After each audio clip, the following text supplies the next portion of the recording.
everyone, welcome or welcome back to the Science Online Hub. I am Varsha Parekh and we are discussing cell biology here. In the previous videos of cell biology, we have discussed some basic concepts of cell biology and some terminologies of the cell biology.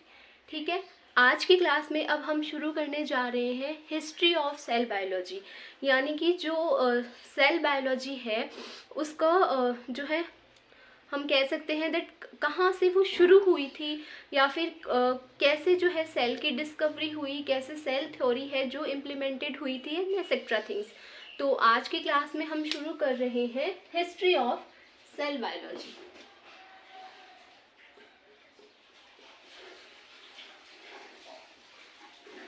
सबसे पहले हम देखने वाले हैं discovery of cell.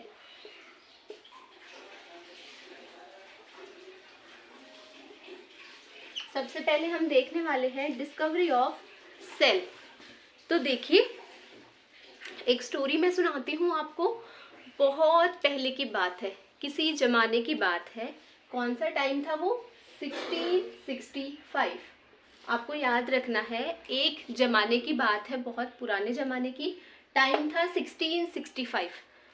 तब एक scientist हुआ करते थे जिनका नाम था सर रॉबर्ट हुड. सर जो मैं है उनके ऑनर में यहाँ पे लिख रही हूँ because he is the father of cytology. तो इतना ऑनर तो हम उन्हें दे ही सकते हैं. तो जो रॉबर्ट हुक थे, ये इनके पास में क्या था? एक कंपाउंड माइक्रोस्कोप. तब तक जो है कंपाउंड माइक्रोस्कोप का इन्वेंशन हो चुका था. तो इनके पास में क्या था? एक कंपाउंड माइक्रोस्कोप था. फिर से सुनिए मैं क्या कह रही हूँ. आज से बहुत सालों पहले की बात है. टाइम था 1665 और हमारे जो यहाँ पे साइंटिस्ट थे उनका नाम था रॉबर्ट हुक. रॉबर्ट हुक के पास में क्या थी? एक कंपाउंड माइक्रोस्कोप. तो अब आप याद कीजिए, जब भी हमारे पास में यानी कुछ भी ऐसा नया आता है तो हम क्या होते हैं, बहुत ही हम इंथुजियास्टिक हो जाते हैं, हम बहुत ही एक्साइटेड हो जाते हैं और हम जल्दी से उसको यूज़ करना चाहते हैं, जल्दी से उसको मतलब कि एक्सपेरिमेंट करके देखना चाहते हैं कि भैया ये कैसा चल रहा है, क्या है. फॉर एग्जांपल, अगर हमने नए कपड़े भी खरीदे होते हैं तो हमें ये लगता है कि हम जल्दी से इनको पहन के देखें कि हम कैसे लगने वाले हैं. या फिर हमने कुछ भी नया गैजेट खरीदा हो तो हमें ये होता है कि हम इसको फटाफट से यूज़ करें कि कैसे इसकी जो है टेक्निक्स एंड एक्सेट्रा. या फिर आप इस चीज़ को समझ सकते हैं. मैं अपनी बात बताती हूँ. When I was a kid, तो मुझे एक मेरे अंकल ने बाइनोकुलर ला के दिया था and I was so excited कि मैं हर एक चीज़ को ना उससे देखा करती थी. आई एम श्योर आप सब भी जो है मोस्ट ऑफ द यू मुझसे रिलेट कर पाओगे, आप लोगों के साथ भी ऐसा हुआ होगा. तो इनके पास में भी क्या था? एक कंपाउंड माइक्रोस्कोप था. तो ये क्या करते थे? हर चीज़ को उससे देखा करते थे कि भैया ये कैसा दिखता है, ये कैसा दिखता है. अच्छा, मैं आपको एक चीज़ और बताती हूँ. ये तो आपको सबको पता है कि जो माइक्रोस्कोप होते हैं वो क्या करते हैं? किसी भी छोटी चीज़ को एनलार्ज करके दिखाते हैं. ऐसे लेंसेज होते हैं जो उसको बड़ा करके दिखा देते हैं. तो यहाँ पे इनका जो कंपाउंड माइक्रोस्कोप था उसका मैग्निफिकेशन था. उसका मैग्निफिकेशन कितना था? 42 टाइम्स. इनके कंपाउंड माइक्रोस्कोप का मैग्निफिकेशन था 42 टाइम्स. यानी ये किसी भी चीज़ को 42 टाइम्स बिगर करके एनलार्ज करके दिखा सकता था. फॉर एग्जांपल मैं आपको बताती हूँ. देखिए, फॉर एग्जांपल मान लीजिए मेरे पास ना एक ये फ्लावर है छोटा, ठीक है. अब अगर मैं इसको सर रॉबर्ट हुक के माइक्रोस्कोप के अंदर रख के देखूंगी तो मुझे ये जो फ्लावर है ना, मान लीजिए ये 2 mm का है, तो ये 42 टाइम्स क्या दिखेगा? बिगर दिखेगा, एनलार्ज दिखेगा. तो ये समझ गए कि इनका जो मैग्निफिकेशन था इनके कंपाउंड माइक्रोस्कोप का वो 42 टाइम्स था. यानी ये किसी भी चीज़ को 42 टाइम्स बड़ा, 42 टाइम्स गुना बड़ा करके दिखा सकता था. ठीक है. अब यहाँ पे आगे हम बढ़ते हैं कि चलो इनका ये माइक्रोस्कोप था और उसका ये जो हम कह सकते हैं दैट विशेषता थी इसकी. लेकिन अब जो है इनको बड़ा शौक था कि जो भी चीज़ इन्हें मिले उसको इनको ले जाके किस में देखना है? माइक्रोस्कोप के अंदर देखना है. तो इन्होंने क्या करा? एक दिन ये गए और इन्हें एक पेड़ मिला. That is Spanish oak tree. कौन सा पेड़ था, याद रखना जो भी मैं बता रही हूँ, दोज आर इम्पोर्टेंट बिकॉज कई बार क्वेश्चंस जो हैं यहीं से पूछे जाते हैं। बहुत ही बेसिक चीज़ ऐसी ले ली जाती है जिस पे हम ध्यान ही नहीं देते हैं। हम क्या देख लेते हैं कि रॉबर्ट हुक है, उन्होंने डिस्कवर किया था सेल को 1665 में किया था, ये हम देख लेते हैं। लेकिन वो अगर बोले कि कौन से पेड़ जो है उसकी बार्क उन्होंने देखी थी तो हमें पता नहीं होता, कंफ्यूज हो जाते हैं। तो बिल्कुल जो है अभी पहले वाला बिल्कुल टाइम नहीं रहा है कि ऊपर ऊपर से आपको क्वेश्चंस पूछने वाले हैं, नहीं, बहुत ही डेप्थ में जो है वो जाकर के आपको एग्जामिनर क्वेश्चन पूछते हैं। तो आपको तैयारी भी उसी हिसाब से करनी पड़ेगी। तो यहाँ पे कौन सा जो ट्री था उन्होंने लिया था स्पेनिश ओक ट्री, जिसे हम हिंदी में चीड़ वृक्ष कहते हैं। आपने सभी ने सुना होगा चीड़ के पेड़। तो इन्होंने जो है ओक ट्री लिया और देखा, और उस ओक ट्री की इन्होंने बार्क ली। बार्क क्या होती है आपको अच्छे से पता है, छाल जिसे हम कहते हैं हिंदी में, यानी कि जो ट्री का ट्रंक होता है, जो पेड़ की छाल तना होता है, उसके ऊपर की जो डेड सेल्स की जो लेयर होती है, छाल होती है, जो बहुत ही हार्ड सी होती है, that is known as bark, you know it very well. तो यहाँ पे उन्होंने स्पेनिश ओक ट्री की बार्क लिया, ठीक है। अब ये जो बार्क थी ये आपको ऑफ कोर्स पता है कैसे होते हैं, डेड सेल्स होते हैं। बार्क जो होती है किसकी बनी होती है, कॉर्क, कैम्बियम एंड कैम्बियम, और जो वो होते हैं कैम्बियम टिश्यूज, वो डेड टिश्यू होते हैं, वहाँ पे डेड सेल्स जो हैं वो प्रेजेंट होते हैं, लिग्निन, सुबेरिन एक्सेट्रा की वहाँ पे जो है डिकम्पोजिशन पाई जाती है। तो ये इसकी जो सेल वॉल होती है डेड होती है। यहाँ पे उन्होंने डेड सेल लिया, बार्क लिया, तो इस एक बार्क को इन्होंने लिया और अपने माइक्रोस्कोप के अंडर देखा। तो जब इन्होंने इसको देखा तो जूम करके जब इन्हें जो एक पिक्चर मिली, स्लाइड बनाई, ऑफ कोर्स इन्होंने ऐसा नहीं था ना छाल को ले जाके रख दिया, he completed the whole procedure. इन्होंने जो बार्क लिया, बार्क की एक स्लाइड बनाई, उसको डाई किया, एंड देन उन्होंने माइक्रोस्कोप के अंडर देखा। तो इन्होंने देखा कि यहाँ पे इन्हें कुछ इस तरीके की स्ट्रक्चर्स जो है वो दिखाई दे रही है।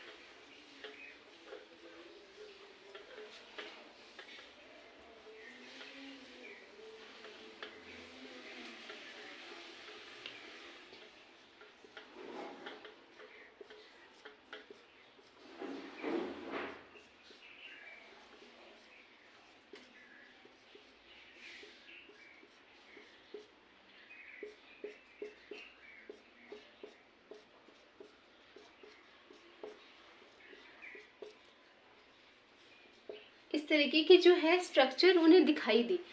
क्या कह रही हूँ मैं, एक बार फिर से रिपीट कर रही हूँ। जो रॉबर्ट हुक है उन्होंने स्पेनिश ओक ट्री की बार्क ली, उसका स्लाइड प्रिपेयर किया, और जब उन्होंने अपने कंपाउंड माइक्रोस्कोप के अंदर उसको देखा तो जो एनलार्ज उन्हें व्यू मिला, जो बड़ा होके उन्हें उस कॉर्क की स्लाइड का दृश्य मिला, वो कुछ इस प्रकार था। उन्हें कुछ इस तरीके की स्ट्रक्चर जो है वो दिखाई दी। क्या आप मुझे बता सकते हैं कि ऐसी स्ट्रक्चर आपने कहीं और भी देखी है क्या? इसको देख के आपको किस चीज़ की याद आ रही है? केमिस्ट्री वाले फिनोल, बेंजीन एंड वो सब एग्जाम्पल मत देना मुझे। यहाँ बता सकते हैं आप किस चीज़ की आपको याद आ रही है? क्या ये किसी हनी कॉम्ब जैसा लग रहा है? अब हनी कॉम्ब क्या होता है? देखिए, जो हमारी हनी बी है, Indian honey bee, for example मैं आपको समझाने के लिए बता देती हूँ बिकॉज वो सबने देखी है। हनी बी जो है उसका बिहाइव होता है, यानी जो मधुमक्खियों का छाता होता है, उसमें से जब मधुमक्खियाँ बीज जो होती हैं वो लेफ्ट कर जाती हैं और अपने साथ में वो सारा हनी या नेक्टर जो है उसको भी ले जाती है, सारे हनी को भी अपने साथ में ले जाती है। तब जो बचा हुआ वहाँ पे बिहाइव होता है, लेफ्ट ओवर बिहाइव, जिसमें ना तो ही कोई हनी भी है ना ही उसमें कोई हनी है, उसको हम कहते हैं हनी कॉम्ब। समझ गए? उस हनी कॉम्ब की स्ट्रक्चर बिल्कुल ऐसे ही दिखाई देती है। आप लोगों ने देखा होगा कि जो छोटे छोटे से ना ऐसे कंपार्टमेंट्स होलो बने होते हैं, छोटी छोटी जालियाँ, खिड़कियाँ जैसी बनी हुई होती है पूरी स्ट्रक्चर में। आई एम श्योर आपने बहुत लोगों ने देखा होगा, जिन्होंने नहीं देखा होगा वो ट्राई कीजिए, आपके आसपास आपको हनी कॉम्ब तो बिल्कुल ईजिली अवेलेबल हो ही जाएगा। अच्छा, लेकिन बिल्कुल नहीं भाई, ऐसा मत करना कि आप बोलो आज ही हमें क्लास में हमने देखा था, मैम ने कहा था कि हनी आपको बिहाइव जो है हनी कॉम्ब वो देखना है, तो आप ना वहाँ पे जा रहे हो, आपको कहीं बिहाइव दिख गया तो उस पर पत्थर मार के सारी मधुमक्खियों को आप उड़ा दे रहे हो और फिर जाके देख रहे हो, ऐसा it is too dangerous, trust me it is too dangerous. तो ऐसा बिल्कुल भी नहीं करना है। आप लोग ना गूगल पे देख लीजिए, वहाँ आपको इजीली अवेलेबल हो जाएगा। हनीकॉम्ब स्ट्रक्चर डालेंगे ना तो आपको उसकी फ़ोटो दिख जाएगी, तो आप अच्छे से रिलेट कर पाएंगे। तो यहाँ पे उन्हें कुछ ऐसी स्ट्रक्चर दिखाई दी, हनीकॉम्ब स्ट्रक्चर, ठीक है। तो यहाँ पे उन्होंने देखा कि ये खाली खाली जगह दिखाई दी उन्हें। क्या दिखाई दी? खाली खाली जगह दी, होलो होलो स्पेस उन्हें दिखाई दिया। अब देखिए क्या देखा उन्होंने, ऐसे कुछ कंपार्टमेंट्स बने हुए हैं जो होलो होलो स्पेस है। यहाँ पे क्या है? होलो स्पेस, खाली जगह। इस तरीके से कंपार्टमेंट है जो खाली खाली है, खाली जगह उन्हें दिखाई दी। और इन होलो स्पेस को ग्रीक में कहा जाता है सेल्यूला। क्या कहा जाता है? सेल्यूला। तो उन्होंने, जो रॉबर्ट हुक है, उन्होंने क्या कह दिया इसको कि ये तो मुझे इसके अंदर जो बार्क है ट्री का, उसके अंदर मुझे सेल्यूला दिखाई दिए या सेल्यूला लाइक स्ट्रक्चर दिखाई दी, तो मैं ये कह दूंगा कि यहाँ पे सेल्यूला जो है वो प्रेजेंट होते हैं प्लांट की बार्क के अंदर, ठीक है। तो किसी भी प्लांट के अंदर जो है सेल्यूलास प्रेजेंट होते हैं और उन्हीं सेल्यूला से मिल मिल करके पूरा प्लांट जो है बनता है। ये किसने कहा था? रॉबर्ट हुक ने कहा था। अब आपको ये समझ में आया? हमेशा ये मेरे माइंड में तो ये क्वेश्चन बिल्कुल आया था और आपके भी आया हुआ होगा कि जो है इन्होंने सेल नाम ही क्यों दिया, कुछ और क्यों नहीं कहा? वो कुछ भी तो नाम दे सकते थे ना, लाइक पिज़्ज़ा, लाइक पास्ता, कुछ भी कह सकते थे ना, या फिर कुछ भी, मेरा नाम, आपका नाम, ऐसा तो उन्होंने नहीं दिया। सेल ही नाम क्यों दिया? तो अभी आपको समझ में आ गया होगा, आई होप क्लियर हो गया होगा कि why sir Robert Hooke called termed this structure cell. उन्होंने सेल नाम कहाँ से निकाला था? सेल्यूला जो वर्ड है यानी होलो स्पेस, खाली खाली जगह, वहां से उन्होंने नाम निकाला था सेल्यूला। और आगे चल के बाय द टाइम ये कन्वर्ट हो गया किसमें? सेल में। समय के साथ ये परिवर्तन हो गया किसमें? सेल के अंदर परिवर्तित हो गया। तो यहाँ हमने देखा कि किस तरीके से जो हमारा एक सेल है उसकी डिस्कवरी हुई थी, ठीक है। अब हम एक चीज और देखते हैं, यहाँ पे इम्पॉर्टेंट है कि जो रॉबर्ट हुक है, इन्होंने सबसे पहले सेल को डिस्कवर किया था, बिल्कुल, बट विच सेल? यहाँ पे उन्होंने प्लांट लिया है ना, तो सबसे पहले उन्होंने डेड, बिकॉज आपको मैंने पहले ही बता दिया कि जो बार्क होती है उसके सेल्स डेड होते हैं, तो उन्होंने सबसे पहले डेड प्लांट सेल जो है उसको डिस्कवर किया था। तो यहाँ पे क्वेश्चन ये बनता है कि who discovered the first dead cell और डेड प्लांट सेल? तो sir Robert Hooke in 1665 discovered the dead plant cell और द डेड सेल। लिविंग जो सेल है यानी जो जिंदा कोशिका है, जो अपने सारे फंक्शंस कर सकती है, मूव कर सकती है, रिप्रोड्यूस कर सकती है, फूड ले सकती है, इनटेक कर सकती है, एक्सेट्रा, वो सेल इन्होंने नहीं देखा था। इन्होंने सबसे पहले डिस्कवर किया था डेड प्लांट सेल को। आई होप यहाँ तक जो है आपका क्लियर हो गया होगा। एक बार आप देखिए, फिर बढ़ते हैं आगे। चलिए, यहाँ तक हमने देखा कि कैसे डेड प्लांट सेल जो है उसकी डिस्कवरी हुई थी। एक चीज और है, जो भी लिख लीजिए यहाँ पे आप, इन्होंने, जो सर रॉबर्ट हुक है, इन्होंने जो है अपनी जितनी भी इन्होंने क्या किए, एक्सपेरिमेंट किए, फाइंडिंग्स किए रिलेटेड टू सेल, कि इन्होंने बताया ना, मैंने आपको पहले भी बोला है, हमेशा मैं कहती हूँ कि जो साइंस है वो बहुत ही ऑथेंटिक है, बिल्कुल भी उसके अंदर कोई कल्पना की, कोई इमेजिनेशन की कोई जगह नहीं है। कोई भी हम ऐसे ही हवा में बातें, पोएटिक लैंग्वेज यूज़ नहीं करते हैं। जो भी कुछ कहा जाता है उसके पीछे कोई ना कोई प्रूफ होता है, थ्योरीज होती है, बहुत सारे एक्सपेरिमेंट्स होते हैं, एविडेंसेस होते हैं। तो जितनी मैंने आपको स्टोरी सुनाई, बिल्कुल ऐसा तो नहीं है ना कि मेरे मन में ऐसा आया कि चलो चलो सेल के ऊपर ना कुछ तो स्टोरी सुना देती हूँ और आके मैंने यहाँ पे आपको बता दिया। नहीं, ये जो है बिल्कुल एविडेंशियल प्रूफ मिला है। और ये जो है किसने दिया था? जो सर रॉबर्ट हुक ने है। इन्होंने अपने पूरे एक्सपेरिमेंट, पूरी फाइंडिंग, सेल के बारे में इन्हें जो भी कुछ पता चला या जो भी कुछ इन्होंने समझा, उसको इन्होंने किसके अंदर पब्लिश किया? इन्होंने अपनी एक बुक पब्लिश करी और उसका नाम लिखा माइक्रोफेजिया। ये याद रखना इम्पोर्टेंट है। इन्होंने जो है एक बुक पब्लिश करी जिसका नाम था माइक्रोफेजिया, और इन्होंने सेल से रिलेटेड अपने जो भी एक्सपेरिमेंट थे, जो भी इनकी फाइंडिंग्स थी, सब कुछ जो है इन्होंने इसी के अंदर लिखा था, माइक्रोफेजिया। तो इसी को पढ़ करके हमें आगे आगे आगे सब चीज़ों का पता चला कि कैसे सेल जो है डिस्कवर हुआ था। ठीक है, यहाँ तक क्लियर है? चलो आगे चलते हैं नेक्स्ट।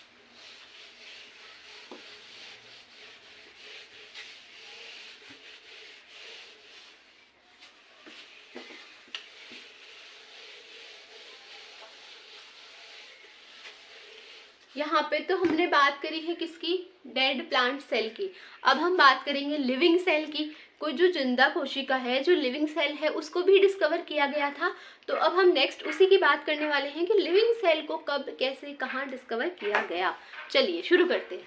तो यहाँ देखिए 1665 में आए थे रॉबर्ट हुक।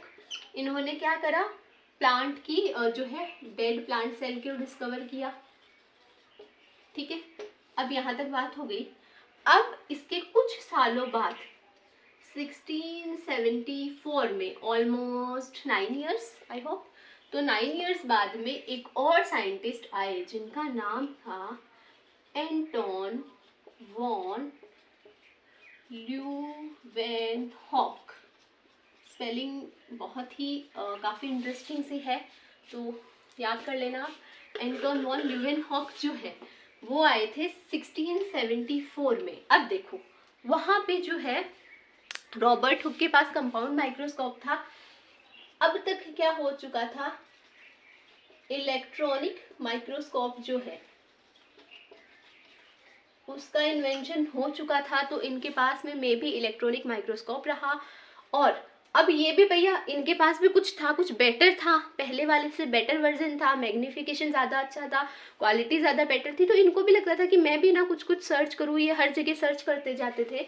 तो इन्होंने क्या करा, इनके घर के आसपास किधर भी इनको एक तालाब मिला होगा। क्या था, तालाब था, एक पॉन्ड था। तो इन्होंने वहाँ से लिया पॉन्ड वाटर। देखिए क्या लिया, पॉन्ड वाटर। और पॉन्ड वाटर जो था उसका पानी इन्होंने लिया, मतलब आई होप क्या कह रही हूँ मैं, पॉन्ड वाटर जो है, सॉरी, पॉन्ड वाटर लिया, पॉन्ड का जो पानी है, तालाब का पानी है जो लिया, और उसको इन्होंने देख लिया इलेक्ट्रॉनिक माइक्रोस्कोप के अंदर। भैया सोच सकते हो आप, इतना भी कोई कर सकता है? हम तो नहीं देखते इतना। क्या करा हमने, कुछ नहीं करा। अब से हम भी बहुत सारे एक्सपेरिमेंट करा करेंगे। हमारे आसपास की जो भी चीज़ें रहेगी ना उनको काफ़ी ध्यान से देखेंगे, तो हमें पता चलेगा कि हमारी जो है सराउंडिंग्स है, हमारा इन्वायरमेंट है, वो कितना ब्यूटीफुल है और कितना ब्यूटीफुली जो है सब कुछ नेचुरली जो है वर्क हो रहा है। जो हमारी मेन मेड मशीन्स है उनसे भी बेटर जो है नेचर की मशीनरी है। तो यहाँ पे चलिए थोड़ी सी इंटेलेक्चुअल बातें हो गई। अभी हम हमारे टॉपिक पे आते हैं। क्या कह रही हूँ मैं, एंटोन वॉन ल्यूवेनहॉक ने आसपास कोई पॉन्ड रहा होगा, तालाब रहा होगा, जहाँ से पॉन्ड वाटर लिया। अब आपको ये तो पता है कि पॉन्ड का वाटर है वो बिस्लरी वाला प्योर फिल्टर वाटर तो होगा नहीं, इसमें क्या रहेगी, इम्प्योरिटीज रहेगी। ऑफ कोर्स अंडरस्टूड है ये बात। पॉन्ड के अंदर जाके कोई फिल्टर वाटर तो डाल के आने से रहा, पॉन्ड वाटर तो इम्प्योरिटीज रहेगी उसके अंदर, उसमें बहुत सारी चीज़ें होंगी। तो इन्होंने देखा कि उस पॉन्ड वाटर की जब इन्होंने ड्रॉप लेके उस ड्रॉप की स्लाइड बना के उसको माइक्रोस्कोप में उन्होंने देखा, तो उन्होंने देखा कि उन्हें बहुत सारे ना ऐसे छोटे छोटे स्मॉल डिफरेंट शेप के, कुछ भी बना दो ऐसे क्रिएचर्स दिख रहे हैं। ऑफ कोर्स उन्हें ऐसे क्रिएचर्स, ये मैंने अपना डायग्राम बनाया है अपनी इमेजिनेशन से कि कुछ कुछ ऐसा दिखा होगा, तो इसको बहुत सीरियस नहीं लेना है। ये मैंने बस आपको समझाने के लिए बनाया है दैट कुछ कुछ इन्हें ऐसे स्मॉल टाइनी क्रिएचर्स दिखे। इन्होंने जो वर्ड यूज़ किया था दैट इज टाइनी क्रिएचर्स। इन्हें बहुत ही छोटे छोटे टाइनी जो क्रिएचर्स हैं वो दिखाई दिए, जो क्या कर रहे थे, मूवमेंट कर रहे थे, जो रेस्पायर कर रहे थे, जो आगे सारे अपने जो अदर फंक्शंस होते हैं उनको परफॉर्म कर रहे थे। तो इन्होंने देखा कि ये जो टाइनी क्रिएचर्स हैं ये बिल्कुल मूव कर रहे हैं और ये जो भी एक जिंदा ऑर्गेनिज्म होता है उसकी जैसे बिहेव कर रहे हैं। तो इन्होंने जो है इसको क्या नाम दिया, एनिमेक्यूल्स। एनिमल्क्यूल्स जो है नाम दिया इन टाइनी क्रिएचर्स को कि कुछ छोटे छोटे एनिमल जैसे, एनिमल नहीं है बड़े, बट कुछ छोटे छोटे एनिमल जैसे क्या है क्रिएचर्स यहाँ पे दिखाई दे रहे हैं, जो बिल्कुल सारे जो लिविंग एक ऑर्गेनिज्म प्रोसेस फंक्शन परफॉर्म करता है वो कर रहे हैं। इसका मतलब ये लिविंग है और इन्होंने क्या नाम दिया, एनिमल्क्यूल्स। यही एनिमल्क्यूल्स जो है आगे जाके कहलाए लिविंग सेल्स। क्या कहलाए, लिविंग सेल्स। यही एनिमल्क्यूल्स आगे जाके कहलाए लिविंग सेल्स। अच्छा, अब इन्होंने जो है कौन से टाइनी क्रिएचर्स जो है उनको डिस्कवर किया था। इन्होंने जो है सबसे पहले डिस्कवर किया था उस पॉन्ड वाटर में प्रोटोजोआ एंड बैक्टीरिया सेल्स को। अब आपको पता है कि प्रोटोजोआ और बैक्टीरिया दोनों ही कैसे हैं, यूनिसेलुलर सेल्स हैं। यूनिसेलुलर सेल्स मतलब क्या हो गया, या sorry unicellular organism, sorry my mistake. Unicellular organism जो है उसका मतलब हो गया कि ये है सारे प्रोटोजोआ, जैसे बात करते हैं हम जो है हमारा अमीबा है, यूग्लिना है, पैरामीशियम है, ये सारे प्रोटोजोआ है। बैक्टीरिया तो आपको पता ही है, जितने भी बैक्टीरियाज हैं हमारे आसपास होते हैं, हमारे कर्ड में भी होते हैं, कौन से, लैक्टोबैसिलस बैक्टीरिया, और ऐसे ही बहुत सारे जो बैक्टीरियाज हैं वो हमारे आसपास मिलते हैं। हम बोलेंगे हमारा जो नेजल कैविटी है, जो हमारा हम कहेंगे दैट फेरेंजियल पाइप है, सब जगह, या हमारी जो जीआई गैस्ट्रोइंटेस्टाइनल जो ट्रैक्ट है उसमें जो सब जगह हमारे क्या होते हैं, बैक्टीरियाज हैं जो पाए जाते हैं, हमारे आसपास बैक्टीरियाज पाए जाते हैं। अगर मैं इस बोर्ड की बात करती हूँ तो पता नहीं इस पे भी कितने बैक्टीरियाज होंगे, तो ये तो अंडरस्टूड है। यहाँ पे प्रोटोजोआ और जो बैक्टीरिया होते हैं वो यूनिसेलुलर, यानी यूनि मतलब सिंगल सेल्ड ऑर्गेनिज्म होते हैं, यानी एक ही सेल होता है, वही सारे फंक्शंस परफॉर्म करता है, और उसे हम क्या कह देते हैं, यूनिसेलुलर ऑर्गेनिज्म। तो प्रोटोजोआ और बैक्टीरिया जो है वो इन्हें मिले कहाँ पे, इसके अंदर पॉन्ड वाटर में। तो सबसे पहले यहाँ ये क्वेश्चन बनता है कि एंटोन वॉन ल्यूवेनहॉक ने 1674 में लिविंग सेल्स की डिस्कवरी की थी। सबसे पहले first living cell was discovered by Anton van Leeuwenhoek. ये बहुत ही कॉमन क्वेश्चन है, ठीक है, ये सबको पता है, सबका बचपन से रटा हुआ है। मैं यहाँ पे आपको क्या बता रही हूँ कि इन्होंने कौन से लिविंग सेल्स को देखा था, प्रोटोजोआ एंड बैक्टीरिया। तो सबसे पहले एंटोन वॉन ल्यूवेनहॉक ने प्रोटोजोआ एंड बैक्टीरिया सेल्स को डिस्कवर किया था। इसके अलावा बाद में जाकर के इन्होंने RBC and sperm cells of mammals, RBC and sperm cells जो है मैमल्स के उनको भी डिस्कवर किया था। क्या बोल रही हूँ मैं, एंटोन वॉन ल्यूवेनहॉक ने सबसे पहले लिविंग जो सेल्स हैं उनमें भी एग्जाम्पल है प्रोटोजोआ बैक्टीरिया को डिस्कवर किया। उसी के बाद एंटोन वॉन ल्यूवेनहॉक ने ही सबसे पहले, ये भी बहुत इंपॉर्टेंट है याद रखना, कि जो मैमल्स हैं, यानी कि फॉर एग्जांपल हम भी मैमल्स में आते हैं, मैमेलिया के अंदर आते हैं, जो ह्यूमन बीइंग्स है आप में, तो हम लोगों का भी जो आरबीसी कह सकते हो या जो स्पर्म के सेल्स हैं वो भी सबसे पहले किसने डिस्कवर किए थे, इन्हीं ने किए थे। एंटोन वॉन कहाँ गए, एंटोन वॉन ल्यूवेनहॉक ने ही किए थे। तो ये भी बहुत इंपॉर्टेंट है, याद रखना। और एक इन्होंने क्या नाम दिया था इन टाइनी क्रिएचर्स को, एनिमेक्यूल्स नाम दिया था, जो आगे जाकर के लिविंग सेल्स कहलाए। तो यहाँ जो है हमने हिस्ट्री के अंदर देखा है डिस्कवरी ऑफ सेल, कैसे जो है फर्स्ट सेल की डिस्कवरी हुई, प्लांट सेल की, जिसने की थी रॉबर्ट हुक ने, बट वो डेड था। देन आए एंटोन वॉन ल्यूवेनहॉक और इन्होंने की थी जो लिविंग सेल्स है उनकी डिस्कवरी। तो यहाँ तक हाँ आई होप क्लियर हो गया होगा। आज की क्लास में बस इतना ही। आगे जो है हम नेक्स्ट कंटिन्यू करने वाले हैं cell theory and the types of cell, then cell structure and etcetera so on. तो आज की क्लास में बस इतना ही। अब मिलते हैं नेक्स्ट क्लास में। तब तक के लिए stay tune to this channel and don't forget to subscribe, like, share to the channel. Thank you.